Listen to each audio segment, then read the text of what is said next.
परीक्षा के समय मनोविज्ञान का सही उपयोग कैसे करें, एक एक पॉइंट पर चर्चा करने वाला हूं। अपने जो इच्छाएं हैं उन पर कंट्रोल करें, अपने कंसंट्रेशन को हाई लेवल पर लेके जाना है। एक समय में पूरा फोकस्ड होकर एक ही प्रश्न का सॉल्यूशन ढूंढने का काम करें। सही का समय का सही उपयोग करना है, स्ट्रेस पर कंट्रोल रखें। हेलो नमस्कार मेरे प्यारे विद्यार्थियों, मैं आरपी जैन आप सभी प्यारे विद्यार्थियों का स्वागत करता हूं। मेरे प्यारे विद्यार्थियों, परीक्षा के समय मनोविज्ञान का सही उपयोग कैसे करें। एग्जाम जैसे जैसे नजदीक आता है हमको बेटा बहुत ज्यादा प्रेशर फील होता है, तो आज उन्हीं के लिए बेटा मैं आप लोगों के लिए इस सेशन को लेकर आया हूं, ताकि आप एग्जाम को कैसे क्लियर करना है, उसमें किस तरीके से आपको मेहनत करना है, उन सब के बारे में आपको बताता हूं। क्या स्ट्रेटजी आपको अपनानी है, इन सब के बारे में आपको बताने वाला हूं। सबसे पहले अगर बात करूं बेटा, परीक्षा के समय मानसिक स्थिति को स्थिर करना, आपको सकारात्मक बनाना है, हमेशा पॉजिटिविटी को दिखाना वहां पर, और यह बेहद जरूरी होता है आपके लिए।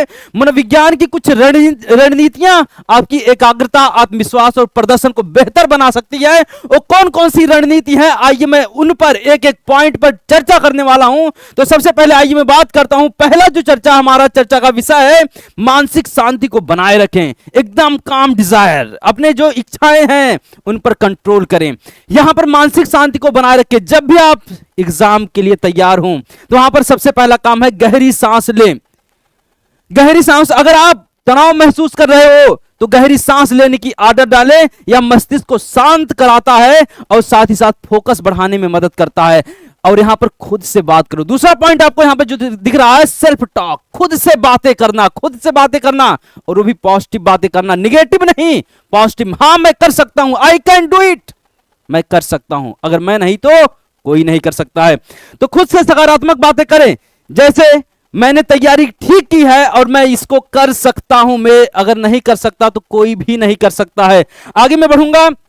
ध्यान और एकाग्रता पर काम करना है, अपने कंसंट्रेशन को बनाना है, अपने कंसंट्रेशन को हाई लेवल पर लेके जाना है, अपने आपको बेटा बिल्कुल कंसंट्रेट करना है। एग्जाम के दौरान प्रश्नों को ध्यान से पढ़ना है। पहला क्या बेटा, आपको प्रश्नों को ध्यान से पढ़ना है। जल्दी करने की कोई जरूरत नहीं है। आपको बहुत जल्दी, आप सोच रहे हो कि बहुत जल्दी करके मैं एग्जाम, कोई बात नहीं बेटा, आपके पास सफिशिएंट टाइम होता है एग्जाम को करने के लिए, तो आपको जल्दी नहीं करना है और प्रश्नों को आसान आराम से पढ़ना होगा। और एक समय में केवल एक ही प्रश्न पर ध्यान देना है। बेटा एक समय पर केवल एक ही काम करना चाहिए, ये आपको तो पता ही है ना। तो वही चीज यहां पर है, एक समय में केवल एक ही प्रश्न पर ध्यान दे। सभी प्रश्नों के बारे में सोचने से तनाव बढ़ सकता है। एक समय में पूरा फोकस्ड होकर एक ही प्रश्न का सॉल्यूशन ढूंढने का काम करें, एक ही प्रश्न के बारे में सोचे। ऐसा नहीं कि लाओ ये भी कर ले ये भी कर ले, नहीं बेटा, एक समय में केवल एक प्रश्न। तो ये दूसरा आपका स्ट्रेटजी हो जाता है। थर्ड स्ट्रेटजी पर आएंगे, समय का सही उपयोग करें। सबसे पहला सबसे बड़ा चुनौती तो आपका टाइम मैनेजमेंट को लेकर होता है। हर स्टूडेंट के सामने होता है। कोई कहता है सर पूरा टाइम कम मिला, पूरा एग्जाम में पेपर नहीं हो पाया। तो हर, चाहे ऑब्जेक्टिव हो, चाहे सब्जेक्टिव हो, चाहे लॉन्ग टाइप क्वेश्चन हो, सब पर टाइम का आपका मैनेजमेंट होना चाहिए। जैसे ऑब्जेक्टिव है 70 या 100 क्वेश्चन करने होते हैं, उसको इस प्रकार से आप डिजाइन करें कि पूरा टाइम आपका ना जाए उसमें। इस प्रकार से लघुत्तरी प्रश्न को लिखें कि हां आपका जो 10 आंसर या 15 आंसर जो भी देना आप अच्छे से दे सके। तो इस प्रकार से आपका समय का सही उपयोग करना है। आसान प्रश्नों से हमेशा शुरुआत करें, कोई दिक्कत नहीं। जो आसान लग रहे हैं, बेहतर जिनको आप कर सकते हैं, वहां से शुरुआत करें हमेशा। और यहां पर इससे आपका क्या होगा बेटा, सेल्फ कॉन्फिडेंस लेवल आपका बढ़ेगा, आपका आत्मविश्वास बढ़ेगा कि आप और अच्छा करने के लिए तैयार हो जाओगे, और आपकी गति भी मिलती रहेगी, और आप अंदर से भी खुद लगेगा हां मैं कुछ कर रहा हूं। आगे समय प्रबंधन करें। यहां हर टॉपिक, हर सब्जेक्ट के लिए बेटा मैं बात कर रहा हूं, समय निर्धारित करें और उस पर टिके रहें, उस पर लगे रहें, जो जुनून के साथ उसको करते रहें। फोर्थ है हमारा क्या है, तनाव को नियंत्रण करें। अपने जो बेटा स्ट्रेस होता है, स्ट्रेस पर कंट्रोल रखें। एग्जाम में बैठते ही ये हमारा हाथ पैर काम करना बंद कर देता है, स्ट्रेस में आ जाते हैं। अरे ऐसा ना हो कि हमारा पेपर छूट जाए। तो आपको कुछ नहीं करना बेटा, आपको विजुअलाइजेशन करना है, सही तरीके से चीजों को देखना है, उसको ध्यान से समझना है, क्योंकि बेटा आपको बिहार बोर्ड में अच्छा प्रदर्शन करना है, क्योंकि यही बेटा आपके पास लास्ट मौका है। इसके बाद बेटा आपका रिजल्ट ही आपको बताएगा कि हमने क्या किया है। तो यहां पर विजुअलाइजेशन की अगर मैं बात करूं, खुद को परीक्षा में अच्छा प्रदर्शन करते हुए कल्पना करना है, हाँ मैं अच्छा प्रदर्शन कर रहा हूं, यह विजुअलाइज इस समय एग्जाम में आपको दिख जाना चाहिए, हाँ मैं इसको कर सकता हूं, 95 का जो सपना है मैं उसको ला सकता हूं, पार कर सकता हूं।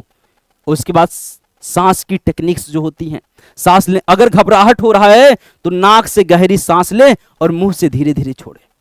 यह भी एक बेटा, मैं मनोविज्ञान का टीचर हूं तो इसलिए मैं आपको बताता हूं, यह सब आपको टेंशन फ्री करने के लिए बहुत नमूने होते हैं जो आपको एग्जाम में अपनाने चाहिए। इसके बाद हमारा जो 5 स्टेप है नकारात्मकता से बचे, जो निगेटिव होता है, जो आपके दिमाग में निगेटिविटी आती है उसको बिल्कुल नहीं हावी होने देना है, हमेशा बी पॉजिटिव बेटा, हमेशा पॉजिटिव रहना है, हाँ मैं ही कर सकता हूं ऐसा भाव होना चाहिए। जब ये आपके अंदर भाव आ जाएगा तो बेटा बहुत अच्छा प्रदर्शन कर रहे होगे एग्जाम में, और किसी से कभी भी कंपेयर नहीं करना है, एग्जाम में ही नहीं जिंदगी में भी कभी किसी से कंपेयर नहीं करना है। आप बेटा यूनिक हो, हर व्यक्ति यूनिक होता है, सब में अलग अलग प्रतिभा होती है, तो बेटा कंपेयर करने की कोई जरूरत नहीं है कि ये हमसे बहुत बेहतर लिख रहा, नहीं बेटा तुम भी बेहतर लिख रहे हो ना, जो चीज उसको आती है वो चीज हमको भी आती है। तो यहां पे परीक्षा के दौरान या बाद में दूसरों की तैयारी या उनके उत्तरों के बारे में बिल्कुल नहीं सोचना, क्या लिख रहा है, हमसे ज्यादा लिख रहा है या कम लिख रहा है, बेटा तुम जो लिख रहे हो बस उस पर अडिग रहना, उस पर कॉन्फिडेंस रहना, हाँ मैं जो लिख रहा हूं मुझसे बेहतर कोई नहीं लिख रहा होगा। पूरे एग्जाम हॉल में गलतियों पर नाट के बेटा, अगर कोई आपको लग रहा है यहां पे गलती हो रही है ना बेटा, उसको स्किप कर दो। आपके पास ऑप्शन होते हैं, ए या 2 क्वेश्चन होते हैं, 2 में से एक करना होता, कोई ना कोई रहेगा जो आपको आसान लगेगा। अगर आपको लगता है कहीं पर गलतियां हैं एग्जाम में या कोई एरर है तो बेटा उससे तुरंत आप साइड हो जाना। अगर कोई प्रश्न गलत हो जाए तो उसे भूलकर गलत प्रश्न पर ध्यान नहीं देना है। आगे मैं बढ़ूंगा 5वें नंबर पर बेटा, 6वें नंबर पर, 6वां नंबर क्या कहता बेटा, मानसिक और शारीरिक तैयारी। यह भी आपके एग्जाम के लिए परीक्षा के समय मनोपयोगी सिद्ध हो सकता है। मानसिक और शारीरिक तैयारी, पूरी नींद लेना है बेटा, एग्जाम जिस दिन है उसके एक दिन पहले पूरा आपको नींद लेना है, जो एक नींद आपको लेना चाहिए आपकी एज में 6 से 8 घंटे की नींद लें, या मस्तिष्क को बहुत तरोताजा रखता है बेटा। और पौष्टिक भोजन करें, हमेशा विटामिन युक्त भोजन करना है, हल्का और एनर्जी देने वाला खाना खाएं, जैसे फल ना, फल फ्रूट हो गया या दही, जो भी बताया जाता है पौष्टिक भोजन करना है। इसके बाद लास्ट और 7 नंबर टॉपिक्स हमारा क्या कहता है, आत्मविश्वास को बनाए रखें, अपने कॉन्फिडेंस को बना के रखना है बेटा। जब आपका कॉन्फिडेंस बना रहेगा तो आपको खुद ही लगेगा कि आपके साथ अच्छा ही हो रहा है। तो यहां पर परीक्षा शुरू करने से पहले खुद को याद दिलाएं, मैंने अपनी पूरी मेहनत की है।